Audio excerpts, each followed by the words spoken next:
Ya nos los habían advertido que esta semana entrábamos a un periodo crítico en el que la curva de contagios iba a llegar a su pico. Y esto ocurre en medio de un sistema de salud ya venido a menos y que ya colapsó, lo ha dicho el presidente Martín Vizcarra ayer. No hay más camas para hospitalizar gente y se van a implementar la próxima. Y mientras esto ocurre y la cifra de contagios aumenta y la cifra de víctimas mortales también, hay otros sectores donde también se está haciendo agua, donde se están desbordando y de un modo violento, virulento. Estamos hablando de los penales, hiperhacinados como están. De momento se cuentan por 55 los agentes penitenciarios contagiados y 3 víctimas mortales. En algunos penales ya se han producido reyertas, amotinamientos, porque claro, no hay forma que en los penales se pueda mantener la distancia social. No se les está facilitando las mascarillas y los implementos para sostener la higiene que los ayudaría de algún modo. Nos preguntamos dónde quedaron los 10 millones de soles que se entregó al INPE para hacer el trabajo preparativo en los penales del país. Y conviven en la población penal presos con enfermedades que van desde el VIH hasta la tuberculosis, convirtiéndolos además en una población sumamente vulnerable.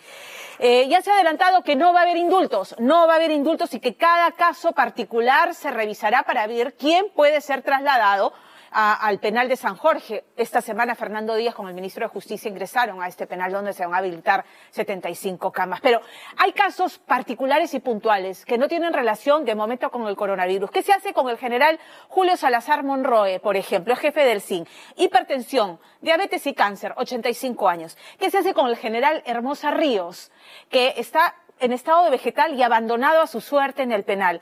¿Qué se hace, por ejemplo, con Stefan Bog, un burrier norteamericano, tiene 75 años, ya ha sufrido un coma diabético, se ha quedado ciego y los internos le han dicho a su esposa, tiene todos los síntomas de tener coronavirus? Su esposa está desesperada. Fernando Díaz.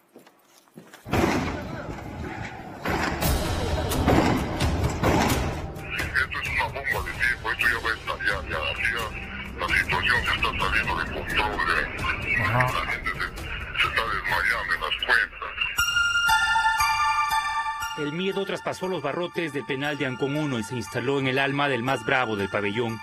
Y rezándole a la santa del pueblo, Sarita Colonia, los más de 2.700 internos podían impedir que el enemigo invisible, ese que ha sitiado al mundo entero y que hasta hoy ha contagiado a 14.628 peruanos, y causado la muerte de 400 personas en el Perú y más de 2 millones en todo el mundo, pudiera detenerse ante el más ranqueado delincuente. El contagio es inevitable. Aquí ya todo el mundo está con eso ya. Los penales más vulnerables serán aquellos que tengan mayor nivel de sobrepoblación. El COVID ingresó al sistema penitenciario por el penal del Callao, que tiene una sobrepoblación que pasa del 300%. Fue construido para 500 personas y 570 y hoy habrá más de 3.000.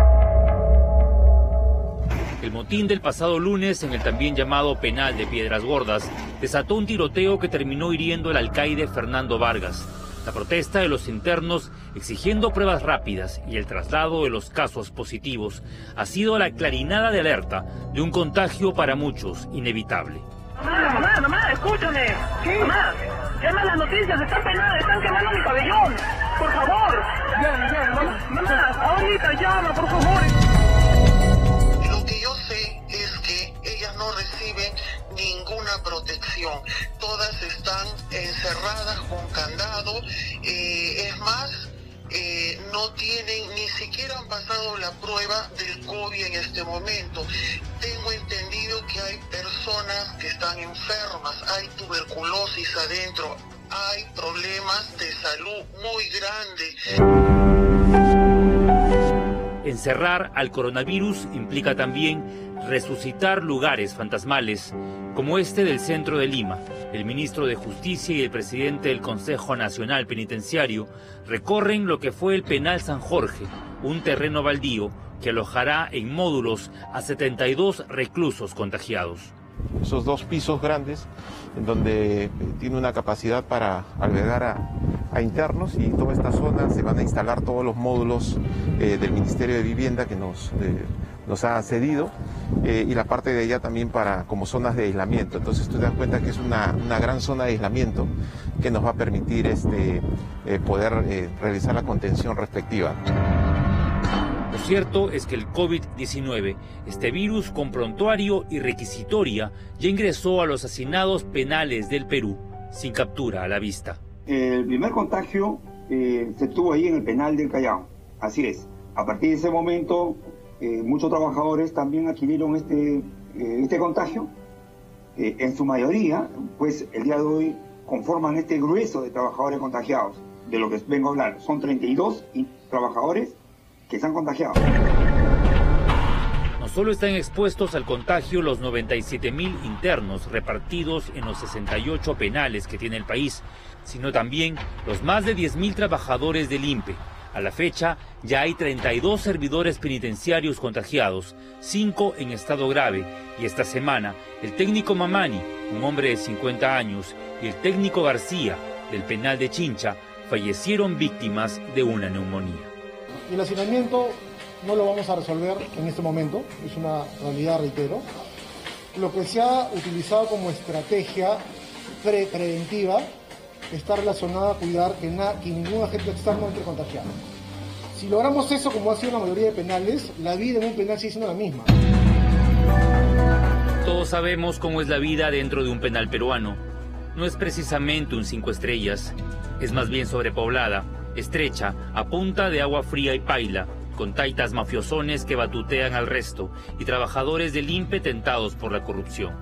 Un escenario propicio para que se instale aquí una pandemia que tiene predilección por los adultos mayores y otras poblaciones vulnerables que habitan en un penal, como las personas con cáncer, VIH-Sida, tuberculosis y otras enfermedades crónicas. Un adulto mayor o una madre gestando o un enfermo en un penal, sean los delitos por los cuales habría sido condenado, necesita la asistencia del Ministerio de Justicia y necesita los ordenamientos legales que le asisten.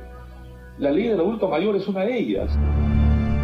Este virus respiratorio nos ha forzado a realizar un striptease moral a todo nivel. Desde el desacato a la autoridad, la informalidad de la economía, la fragilidad del sistema de salud, la brecha entre la educación pública y privada, y claro está, las décadas de vigencia de un sistema penitenciario sobrepoblado que impone muchas veces castigo en lugar de aplicar justicia. De los 97.000, aproximadamente 62.000 son sentenciados y el resto, 30 y tantos mil, son procesados.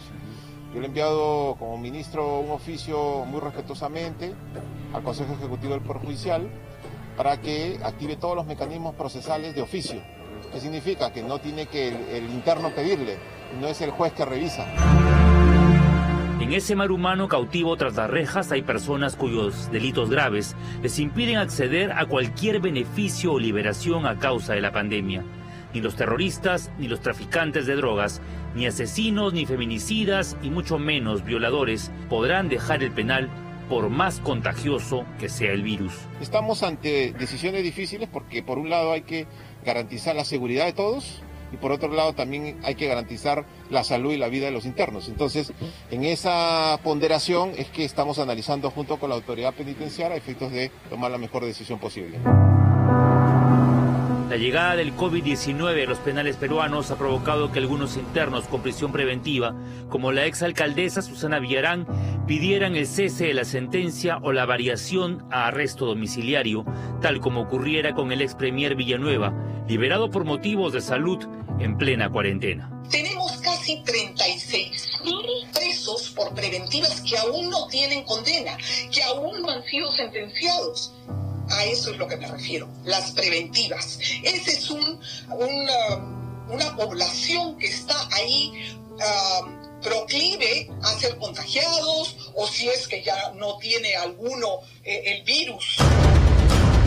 El argumento del coronavirus es ahora utilizado por la defensa de cuestionados internos que purgan cadena perpetua o delitos que no admiten beneficio alguno. El Movadef, sin empacho alguno, ha pedido la liberación de Abimael Guzmán por miedo al virus, mientras que Keiko Fujimori ha recalcado que su padre es un paciente de riesgo. En ningún país del mundo están liberando procesados por delitos graves, terroristas, feminicidas, homicidas, asesinos, no están haciéndolo porque obviamente, ¿por qué? Porque hay una razón, porque por medio está la seguridad. 4.800 internos en todo el Perú son adultos mayores, población vulnerable, un gran porcentaje condenada por delitos sexuales como la violación de menores y otros por diversos delitos pero con enfermedades crónicas o encerrados en un cuerpo que ya no les pertenece. Es el caso del general Nicolás de Bari Hermosa Ríos, con 16 enfermedades encima y en estado vegetativo, o el ex jefe del CIN, Julio Salazar Monroe, 85 años, paciente de cáncer testicular y con una lesión a la columna. El general Salazar Monroe atraviesa su carcelería en una celda individual, es correcto, pero la exposición que tiene al peligro ha sido permanente siempre. Acusado de ser el autor mediato por Barrios Altos y La Cantuta, Salazar Monroe lleva 18 años preso. Ante el avance del COVID-19, su defensa ha impuesto un habeas corpus. La despenalización pasa también por evaluar controles de riesgo social. Un hombre de 85 años, como mi defendido, no representa ningún riesgo social a la población. Nunca lo ha representado.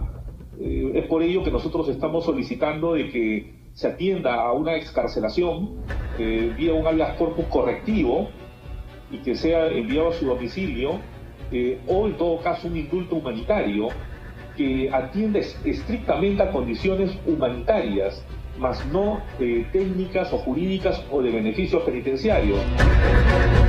El primer contagio se produjo en el penal Sarita Colonia del Callao, construido para 780 internos, pero que ha casi quintuplicado su capacidad. Aquí hay 3.200 víctimas potenciales para el coronavirus. Aquí se han hecho como 1000 pruebas rápidas y tengo información de que 800 más o menos. Eso es lo que ha salido infectados. Y ahí hay más de 3.000. Acá hay 3.900 y este penal es solamente en cama para 580. Paolo nos pide reserva y distorsión de voz. Dice que en Sarita Colonia no hay aislamiento ni distancia mínima. Todo está dispuesto para que la enfermedad avance sin freno. ¿Y los contagiados los han llevado a otra parte? Los contagiados están con nosotros aquí rondando. Esto va a colapsar. Y acordarán de mí que esto no va a aguantar. Esta semana no pasa aquí que va a haber gente que se va a morir. Fue el personal de INPE quien trajo el virus. Estaba entrenado para descubrir un celular bajo las prendas íntimas de la visita, pero no para usar un protocolo de bioseguridad. El primer contacto que tiene el trabajador penitenciario es justamente en esta celda de observación, ¿no? Entonces el contagio es probable que haya ocurrido del traslado o la incorporación de nuevos detenidos a un establecimiento penal y como consecuencia el servidor al tener contacto con estos internos también ha sido focalizado con el contacto. La raíz del mal tiene un nombre y es la carceleta del Poder Judicial, la casa del jabonero, el purgatorio, escala inevitable para cualquiera que será luego enviado a un penal de Lima. Estamos como perros acá, como animales encerrados, todos estamos infectados, más de 80 personas. No solo nosotros. ¡Cállate! Necesitamos, por favor, habeas corpus, que nos saquen a todos, por favor, porque acá el virus nos lo pasamos de unos a otros. Los gritos emergen del subsuelo, pidiendo auxilio. Walter Bustamante Ochoa fue detenido el 20 de marzo por un juicio de alimentos. Tantos días de hacinamiento en este foco infeccioso lo han colocado ahora en la estadística de pacientes contagiados. Sí, señor, ya le hicieron la prueba, ya la semana pasada, el día miércoles lo han hecho la prueba, sí ha salido positivo. Y aparte él también está quitándose y como es diabético, ya creo yo, no sé la verdad, como yo no lo veo, no sé, solamente nos grita por un huequito nomás, nos dice que está bien, pero la verdad yo no sé cómo está. Las pruebas rápidas no llegan a toda la población carcelaria. El MINSA no habría entregado aún las 13.000 pruebas requeridas por el INPE. Se ha dispuesto que a nivel sistema, en aquellos casos en que se pueda haber evidenciado un caso de interno positivo, se aplique como medida preventiva un tratamiento de 5 días de acitromicina. Eso ha sido recomendado por nuestra unidad de salud, ha sido validado por el Ministerio de Salud, que tiene un protocolo. Nos ha dado resultados en el Callao, ¿no? Y por eso es que se ha empezado a implementar esta medida a efectos de prevenir y no esperar que el paciente se descompense para recién poder tomar medidas, ¿no? A los motines y la incertidumbre de lo que ocurre tras los muros se suman los rumores de que hay cada vez más internos contagiados, y todo esto atemoriza a los familiares, sobre todo a los que no entienden una pizca de español y sienten que el sistema peruano es perverso e inhumano. One person that the delegado from Pavilion 6 designated to look after my husband, he used to dial the phone for me so he can call me. And he called me on Monday evening telling me to inform me that my husband has tested positive. Josephine estaba en New Jersey cuando le avisaron que su esposo Stefan Bosch había sido detenido en Lima por tráfico de drogas. Tomó un avión y vino al Perú. Desde hace 10 meses dice vivir una pesadilla. Su marido de 77 años, preso en Sarita Colonia, ha sufrido un coma diabético. Está casi ciego y tiene principios de demencia senil. Why the Department of Justice here, the Ministry of Justice, does not issue a humanitarian indulto for these people who are eligible to leave, and they should just let them go to their home country and save them from getting the coronavirus. Stefan Bosch ha cumplido ya un tercio de la condena. El pasado 5 de marzo fue la audiencia donde el juez Jean-Pierre Mateo Sedano, del 5º Juzgado Unipersonal Permanente, resolvió estar de acuerdo con la expulsión de este ciudadano estadounidense y dijo que en 48 horas como máximo emitiría una resolución favorable. I was told it takes maximum 2 weeks and we're out, you know, to process his papers and to get the migraciones involved, to give him his green light to leave, and he will be taken to an airport and put on a plane. So my hope was that by the end of March we'll be on a plane home. But as you know, March 16th, the quarantine was declared and I was told there's nothing that can be done. And when this coronavirus quarantine was declared, I was very afraid for his life because of his vulnerable condition. He is very, very much in danger of dying. Pero la resolución del juez jamás llegó, a pesar de que dio su palabra de que en 2 días tramitaría el documento. El señor ha pagado sus días multas, ha pagado su reparación civil, no le debe nada a la sociedad. Y lo que estábamos pidiendo es la expulsión. No es que lo iban a soltar y él iba a estar libre, no. Es la expulsión que corresponde por ley. Mientras tanto, Stefan Bosch, insulino dependiente, estaría infectado de coronavirus en Sarita Colonia. I am very much afraid because he's in the pavilion. I was told one of the persons from Canada was left behind. He wasn't transferred. So him and the Canadian guy were not transferred to that other facility. And this person who called me about my husband also told me that this person, Peter from Canada, has the coronavirus. Su esposa y su abogado han denunciado además el robo de la insulina dentro del penal, medicamento imprescindible para la vida de este interno. Que al no recibirla, porque se robaban la insulina, o en su defecto no sabían qué montos, qué cantidades administrar, ¿sí? Y si es insuficiente, es precario para su salud, y si es en demasía, también lo es. Entonces muchas veces ha tenido desvanecimientos que han durado días. De confirmarse el contagio, este hombre debería estar junto a los 72 presos trasladados a San Jorge, convertido ya en un centro de aislamiento preventivo. Pero el verdadero drama seguirá estando tras las rejas, donde la vida con virus o sin virus parece seguir siendo la misma.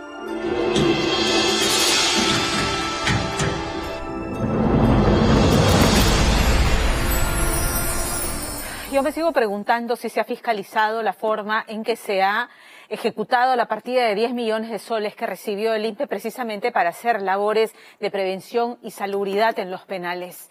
Pero igualmente preocupante es lo que dijo ayer el presidente en conferencia de prensa, que la ejecución de gasto de las municipalidades para la compra de canastas básicas para los más vulnerables en cada uno de los distritos de todo el país, 200 millones de soles asignados para esto, transferidos a todas las municipalidades, más de 1.800 municipalidades en todo el país. 37% 90% de ejecución de gasto. Es dramático porque el dinero no se está gastando. Y sin ir muy lejos, al resto del país, aquí en Lima, la Defensoría del Pueblo ha señalado que 411 municipios, a nivel nacional no han ejecutado presupuesto, 411. Pero en Lima, distritos tan populosos como Coma, San Juan del Lurigancho, Villa El Salvador, Villaramaría del Triunfo, San Juan de Miraflores, San Martín de Porres, Caraballo, Callao Cercado y Ventanilla, no han ejecutado su presupuesto que fluctúa entre el 1 millón y los 2 millones de soles para comprar canastas. Y luego nos preguntamos, pero ¿por qué la gente no respeta la cuarentena? ¿Por qué es que salen y se aglomeran en los mercados? Porque ya hay un tema de necesidad. No es que esta gente no entienda que si sale se puede contagiar, puede llevar el virus a su casa e incluso pueden morir. Pero el otro tema es, si no salgo y no me las arreglo y no me las ingenio, no como y no come mi familia. Hay una necesidad perentoria que se está sintiendo, se les dio plata a los municipios y no están ejecutando. Y no solamente es ineficiencia en el gasto, sino que también lo que se tiene que ver es que, ¿no es cierto?, que no ocurra esto. Corrupción, como ya se ha reportado en algunos distritos al interior del país. Este es uno de los temas, es uno de los temas que he conversado ayer por la tarde después de la conferencia de prensa con la ministra de Economía, María Antonieta Alba. ¿Hasta cuándo va a alcanzar la caja para seguir subsidiando? Porque el gobierno aún no determina si es que el 26 se levanta definitivamente la cuarentena, no definitivamente, pero digamos con ciertas restricciones. La suspensión perfecta, ¿quién se puede acoger a la suspensión perfecta? ¿Los que ya se acogieron al 35% de financiamiento de las planillas? Aquellas empresas que repartieron utilidades, ¿pueden acogerse a la suspensión perfecta? ¿Pueden pedir subsidios? Muchos temas que hemos hablado con la ministra y, por supuesto, uno de los sectores más golpeados, y de eso habla Percy Guzmán, los restaurantes. ¿Cómo se reinventa esta industria que está perdiendo hasta la fecha 750 millones de dólares, dicen ellos? Con esto vamos a regresar aquí en Día D. Tengo mensaje de nuestro auspiciador: al consumir colágeno el cuerpo apenas asimila una pequeña porción de este y el resto lo elimina. Biosil tiene una molécula patentada en Europa y Estados Unidos que reactiva las células de tu cuerpo y hace que éste genere su propio colágeno. Existe una enorme diferencia entre tomar colágeno y generarlo. Biosil tiene más de 10 estudios clínicos y ha sido la revolución en Estados Unidos. Vas a ver beneficios en huesos, articulaciones, en el pelo, en la piel, en las uñas. Biosil, generador avanzado de colágeno. Dejes que te lo cambien. Está en venta en todas las boticas y cadenas de farmacias a nivel nacional. Con esto me voy a la pausa.